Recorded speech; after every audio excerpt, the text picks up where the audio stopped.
Claudia Bernaza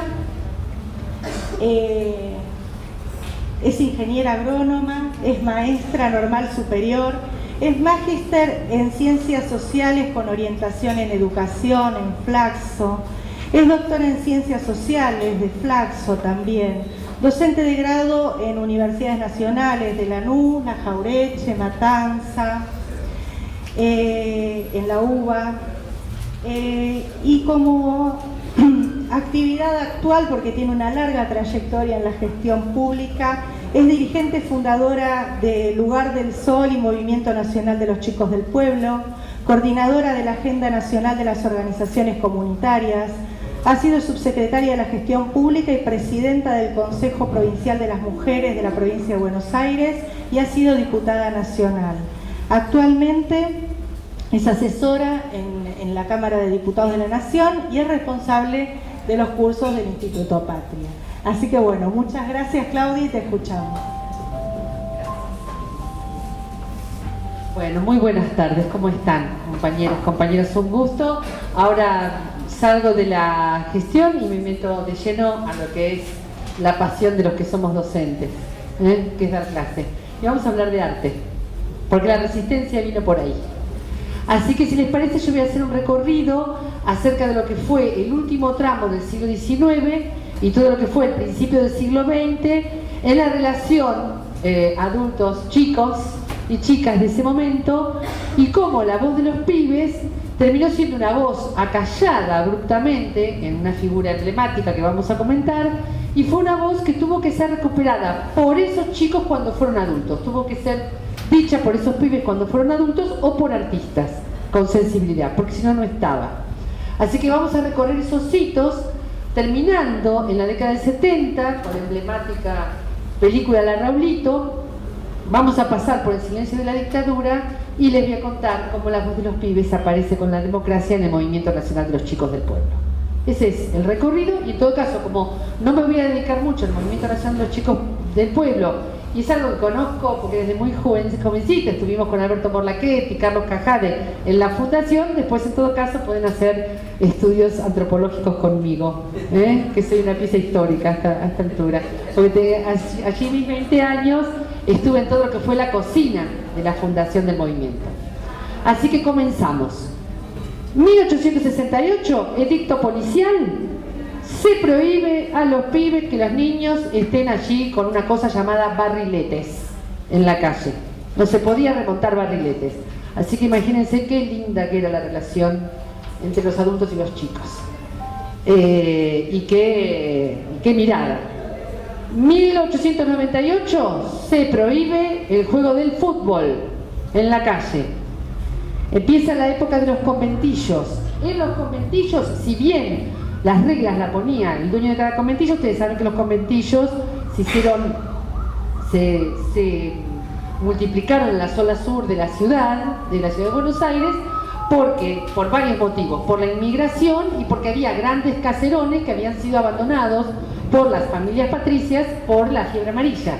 Entonces eso dio lugar a que se vendieran a personas que les hacían subdivisiones y allí iban alojando a la inmigración que iba llegando. Así que la figura del conventillo fue una figura muy presente en la Buenos Aires de fines del siglo XIX y principios del siglo XX, y allí, más allá de las reglas que imponía cada patrón, en general los reglamentos municipales y los reglamentos de cada conventillo también prohibía jugar a la pelota en los patios del conventillo.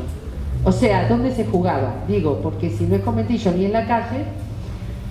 En este contexto de la niñez en aquel momento, imagínense que estamos en un contexto que después va a dar lugar a la ley Agot, en un contexto donde el menor no es persona. No es persona, no es ni siquiera en la idea nuestra de sujeto de derecho, no es sujeto, no solo que no es sujeto de derecho, no es sujeto, es un objeto que está allí para el cuidado y la protección de los adultos, y cuanto menos fastidio haga, mejor. Pero el tema es que esa situación de la niñez sin espacios fue dando lugar a un imaginario donde la niñez fue asociada al tema de la delincuencia. ese tiempo libre de los pibes criollos y luego los pibes gringos, llegados con la inmigración, empezaron a ser asociados ese deambular por las calles o por los conventillos en el no lugar que tenían. Ese deambular fue rápidamente asociado a un tiempo ocioso que iba a desembocar en la delincuencia. Y allí aparecen 2 o 3 episodios que le dan voz a este sujeto, que por supuesto era un sujeto, más allá de que no se lo tomara como tal. En 1903 aparece la obra de teatro Canillitas, que retoma o pone en valor la voz de un niño que a partir del año 1868 en adelante, pero sobre todo en las últimas 2 décadas del siglo XIX, había encontrado en la venta callejera de los diarios un lugar en el mundo de los adultos, y un lugar que le convenía al mundo de los adultos, porque hasta ese momento los diarios se distribuían por correo, y esto daba una rapidez de llegada del diario, aparte esta estabilidad de los pibes, de colarse detrás de los tranvías, de agarrarse de los carros, hacía que llegaran muy rápidamente desde los lugares de producción de los diarios a las calles del centro, y lo cual dio toda una actividad de la infancia que fue tomada con mucha claridad en la obra Canillita de Florencio Sánchez, que la produce la compañía de Jerónimo Podestá con muchísimo éxito. Ella venía del éxito de Mi hijo el doctor, porque de alguna manera estaba mostrando un tipo de vida, una vida muy común en la ciudad de Buenos Aires que no tenía lugar, que no se conocía. Esa voz de los Canillitas es una voz que rápidamente los pibes toman para sí. Entonces el nombre del personaje pasa a ser el nombre con que ellos se autoperciben. Canillitas en el sentido de las canillas, por las patitas flacas, por la desnutrición y por el goteo de los mocos, digamos. El personaje de la obra de teatro, si no la han leído, se las recomiendo, es una obra de Susainet de un solo acto, pero es bastante breve, delicioso, muy fácil de leer, y termina con un adulto dándole muerte por una puñalada al hombre violento que le traía problemas al padre a la mamá de Canillita, y le dice, cuando Canillita le dice ¿por qué no me dejaste a mí matarlo?, le dice: prefiero terminar yo mis días en la cárcel y no que vos comiences tus días detrás de las rejas.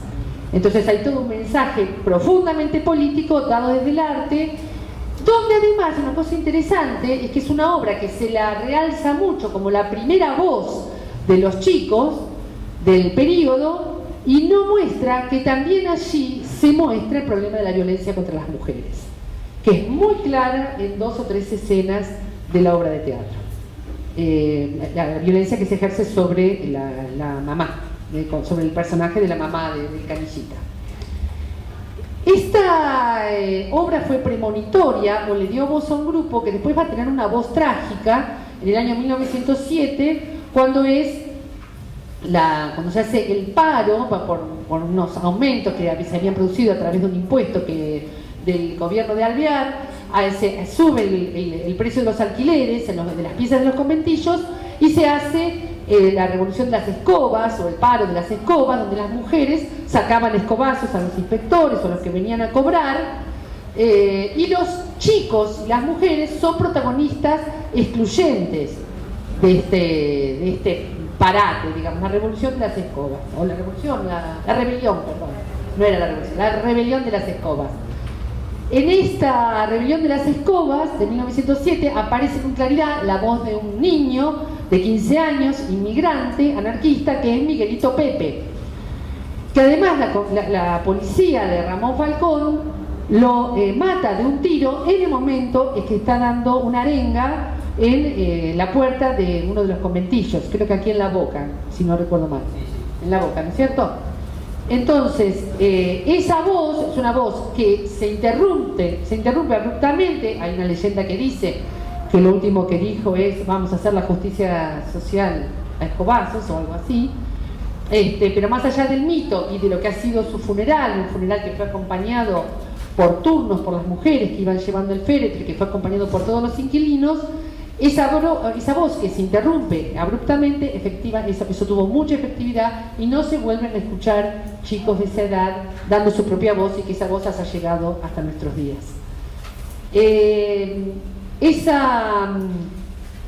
Esa voz vuelve a tener que ser retomada por los artistas y aparecen obras como Y mañana serán hombres, que es una obra muy interesante porque muestra, Carlos Borcosque, el director Borcosque, muestra cierta humanidad en los institutos de menores, a pesar de que los institutos de menores venían de la reciente aprobación de la ley Agote en 1916, Gabriel, Claudio, 1919, gracias.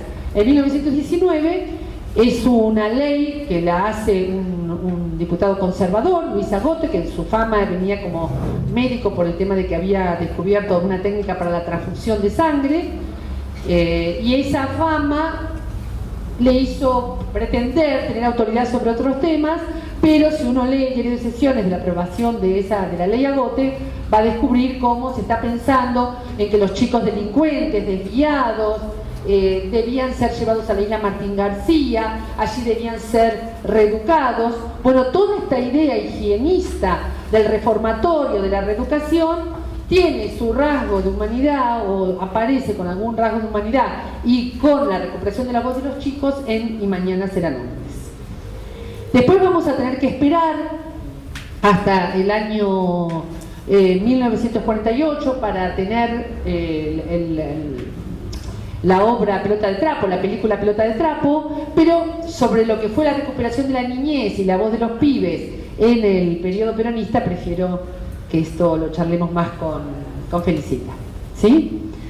Lo que me interesa sí rescatar es cómo esa voz se perfecciona en lo que yo nombro como adultos que hablan por el pibe que fueron.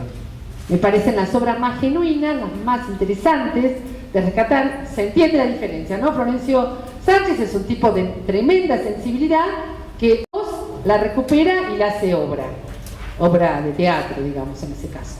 También podríamos decir lo mismo de Pantalón Cortito, de la canción de la década del 70, del Sabalero, cuya mejor versión más conocida es la que interpretó Leonardo Fabio, pero me interesa, más que quedarme en ese tipo de obras artísticas, ir a la voz de artistas adultos que recuperan su propia historia, le dan voz al pibe que fueron. Y en ese sentido recupero básicamente dos, que son el caso de Crónica de un niño solo, la película de Leonardo Fabio. Es una película que cuesta mirarla a las velocidades cinematográficas que tenemos ahora, pero que sin embargo en su momento fue muy impactante porque la mirada con la cual se filma es la mirada del pibe, y esto se nota con absoluta claridad y con la enorme mano y el enorme arte de Leonardo Fabio, ¿no? Es la figura de Juanito Laguna, gracias.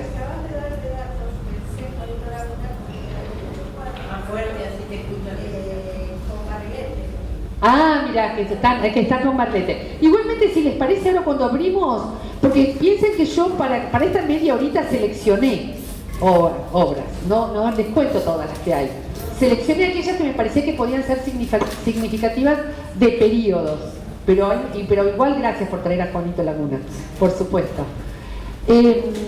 También me acuerdo de Juancito Caminador, bueno, por eso. Pero a ver, vuelvo a Crónica de un niño solo, pero sobre todo al impacto que produjo en la generación que venía de la resistencia peronista, que ya había pasado el peronismo, que pasa el Mayo francés. A esa generación que empieza a conocer sus propias libertades, que empieza a conocer que las reglas conservadoras no son las que hay que obedecer, a esa generación le llega a Las tumbas del año 1972 con una voz directa, crudísima, de Enrique Medina, que rescata toda su historia en los reformatorios que habían quedado congelados tal como los había pensado Luis Agote. Tenían impresa la marca del reformatorio del momento de aprobación de la ley. En esa marca, quienes nos dedicamos a la literatura, y sobre todo los que han hecho análisis de la obra de Enrique Medina, que después va a ser el libro Transparente y otros libros donde también va a rescatar la voz de las chicas adolescentes que son empleadas domésticas, la voz de las mujeres en los prostíbulos, en esa primera voz siempre se rescata la primera línea del libro, que es cuando él dice, cuando llegamos al colegio, al reformatorio, yo lloraba, mi mamá también lloraba, pero se iba. Pero se iba. Con solo esa frase, esa novela está hecha. Después podría ser pésima. Y no lo es.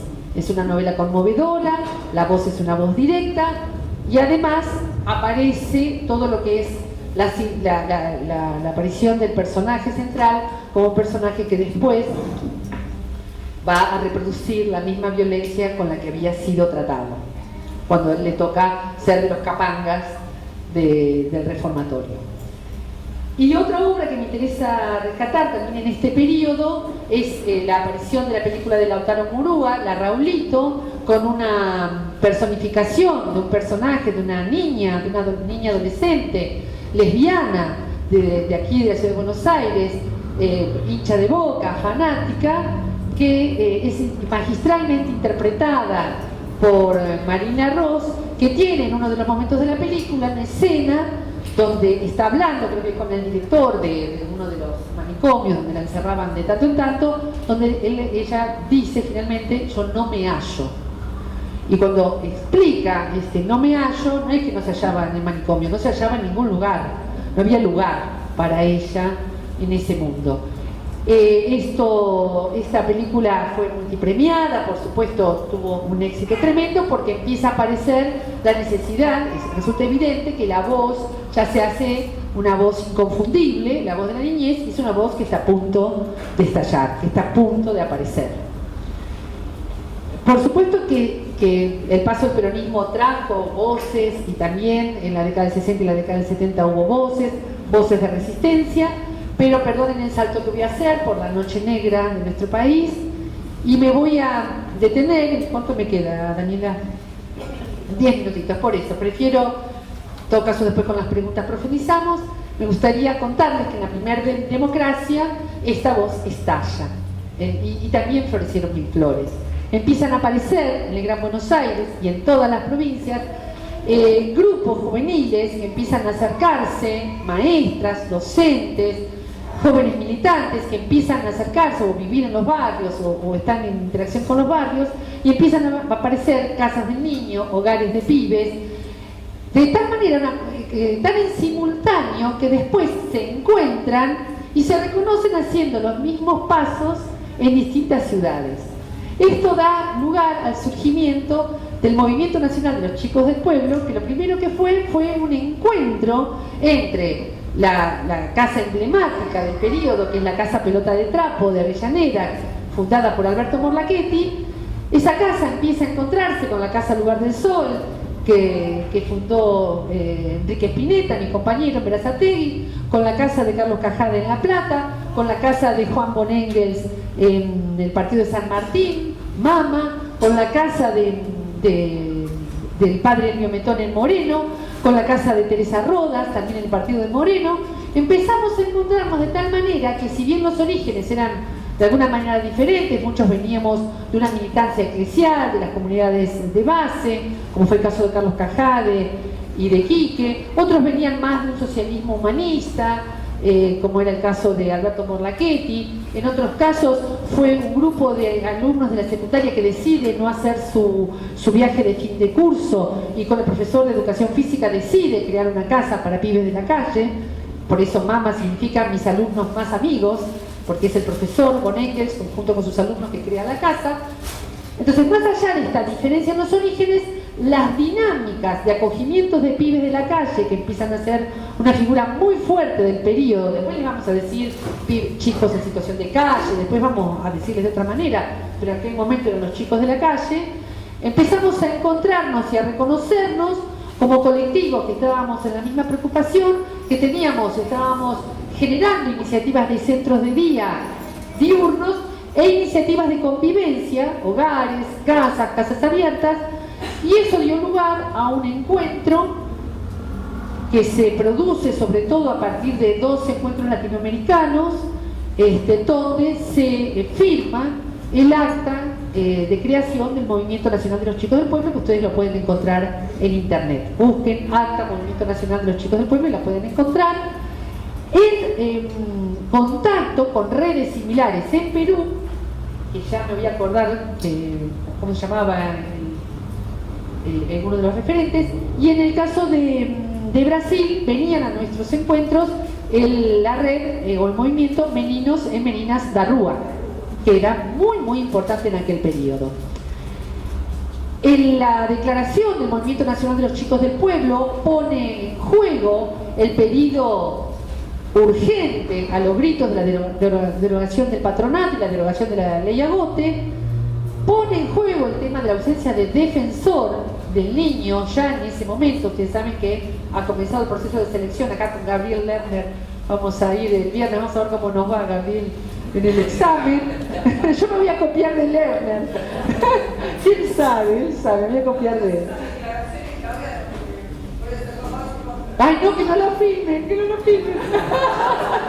Esto me lo editan, por favor.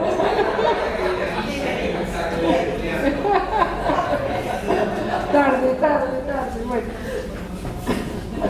bueno, es interesante que lean ustedes el acta constitutiva porque tiene unos 10 o 15 puntos que algunos son... El acta es de 1989. 1988 se redacta. Claro, 1988 se redacta en la parroquia Nuestra Señora de los Milagros en Florencio Varela, donde estaba el padre Miguel Rímac, que es uno de los miembros fundadores. Sigue estando, Miguel, sigue estando. Ah, mira vos, éramos tan jóvenes. Sí, mira. Sí, en 1988 se redacta y en 1989 se termina de firmar. El mismo año de la convención, mira, no lo había pensado. Mira, gracias, felicitar. La subimos a Google Drive, está el link. Busquen el link y súbanla porque es muy interesante ver los puntos que pedían en aquel momento las organizaciones comunitarias. Organizaciones que además hicieron como movimiento una alianza inicial muy fuerte con la CGT. De hecho, uno de los encuentros del movimiento se hace acá en Azopardo, con la presencia de Hugo Moyano, con la presencia de... ¿cómo se llama el compañero? Pasa que ahora... No, con Ubaldini, por supuesto, con Saúl Ubaldini al frente. No, me quería acordar del de judiciales. Piumato, un joven Julio Piumato. Un joven Julio Piumato. Exactamente. Sí, bueno, con la presencia de Saúl Ubaldini se pueden rescatar alguna foto, no sé si estarán en internet, si no se las mando. Se hace una alianza muy potente y se le hace declarar a la CGT en aquel encuentro: ellos son nuestros hijos. Entonces, el movimiento se llama Movimiento Chicos del Pueblo, en contraposición a la jerga que se había instalado y que los periodistas habían instalado mucho de chicos de la calle. Y para reconocernos como hijos de los trabajadores, y como ese reconocimiento tenía que tener un gesto, se le pide a la CGT que en la declaración de ese día y de ese encuentro, y en los carteles que se hicieron, y en las gacetillas que se difundieron, el lema del encuentro fue: ellos son nuestros hijos, y esto estuvo firmado por la CGT. Bueno, ahí va. Lo que pasa es que estoy en los últimos minutos. A lo largo de los años se hicieron alianzas con CTA, con ATE. Esto dio lugar a las marchas que se hicieron a lo largo de todo el país con el lema: el hambre es un crimen. ¿Cómo? Con el Frente, exactamente, con el Frente Nacional contra la Pobreza. En la década del 90 son muy conocidas las marchas, sobre todo una en la que participó Joan Manuel Serrat, que estuvo y que fue una presencia muy importante en aquel momento. El movimiento siguió su derrotero, en todo caso se lo sigo contando en el recreo. Solo quiero decirles que para aquel momento y para aquella primera democracia fue el primer momento en que los pibes empezaron a tener voz, porque en los encuentros hablaban los chicos y las declaraciones se hacían con ellos.